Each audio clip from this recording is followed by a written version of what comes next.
All right, we have a issue here with an airplane with a Speedtrim, either single channel or dual channel fault, and we want to either clear this light or determine what is causing the problem. What we're going to use is our DFCS BITE. We're going to go to our init ref page.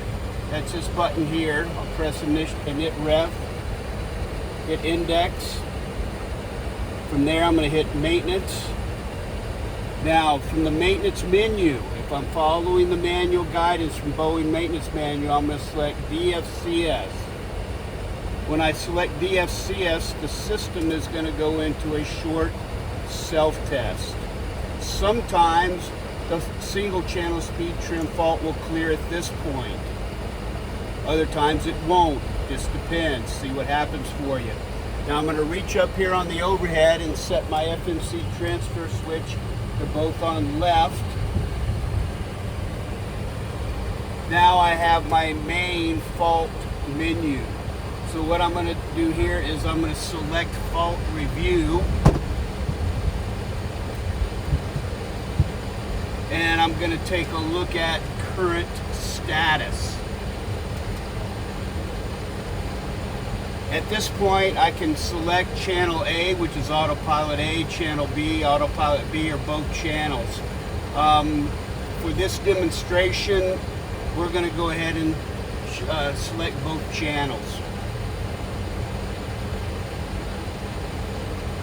We'll follow the directions on the menu here. Close all circuit breakers. We have verified all our circuit breakers are closed. Make sure our stab trim BU cutout on the center pedestal, BU cutout, guard down, switch to off. Move all the instrument switches right up here to normal, except for the FMC that we put both on left. We'll leave that where it's at.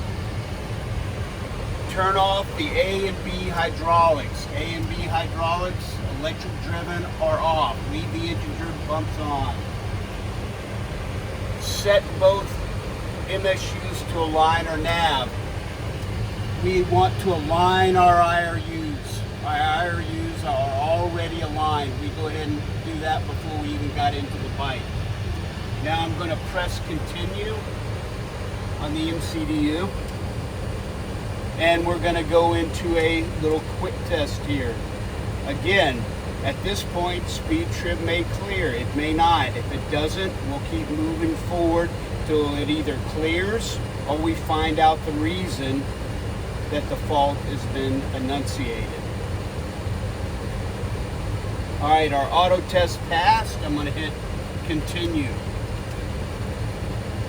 Now in this menu here, you'll notice I've got autopilot, flight director, mock trim, and the selection below mock trim is stab Speedtrim system. I'm going to select stab Speedtrim system.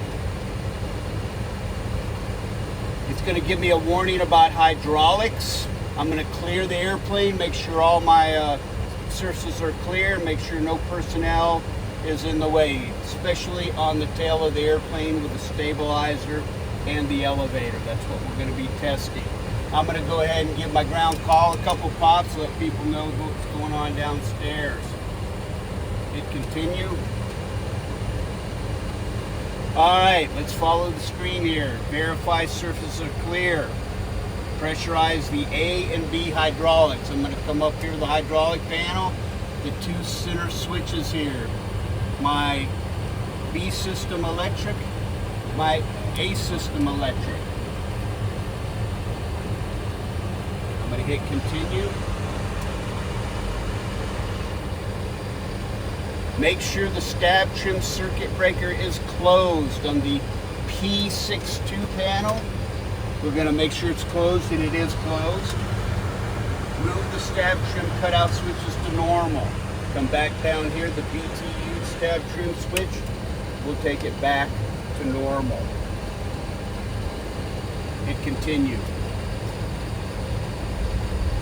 Now we're checking channel A or autopilot A functionality. We're going to set the stab position If you look right down here, we have a green band in numbers. Right now our stab is on 4 units. On this particular test, we want to set the stab to 8 units.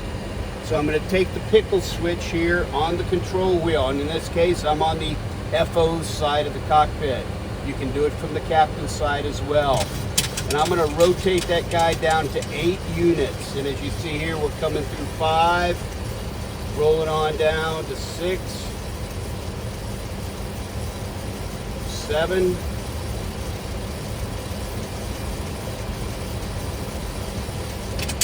and looks like we're about 8. Now, I'm going to look up here on the screen.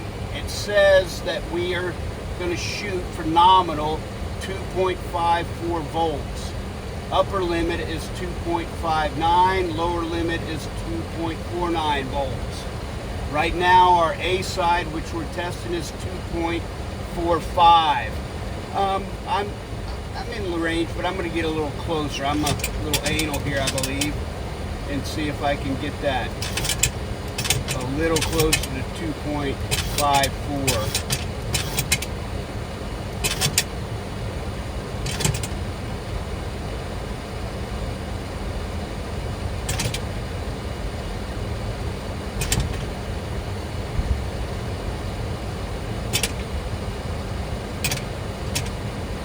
Isn't this entertaining?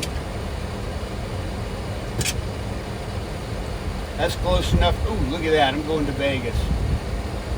All right, I'm going to go ahead now and hit continue.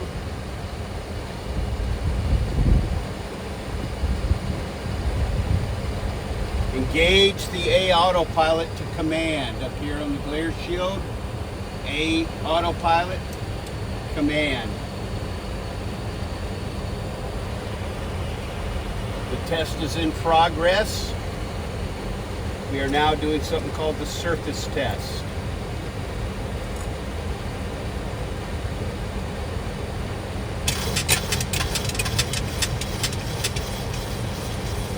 Stabilizer is moving by input from autopilot A or FCCA.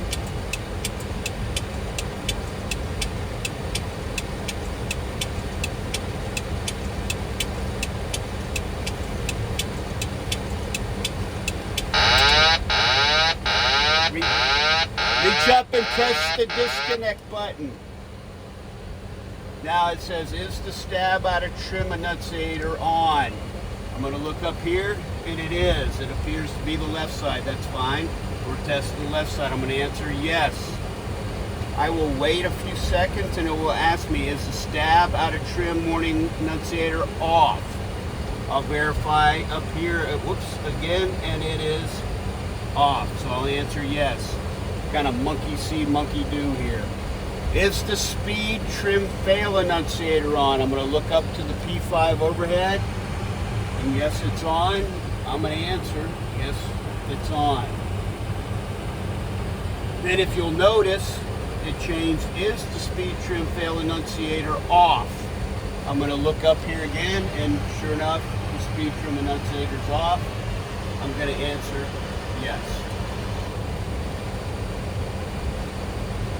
Push and hold the captain's electric trim switch. Doesn't matter if you toggle it up or down. I'm going to stretch over here, and that should do it.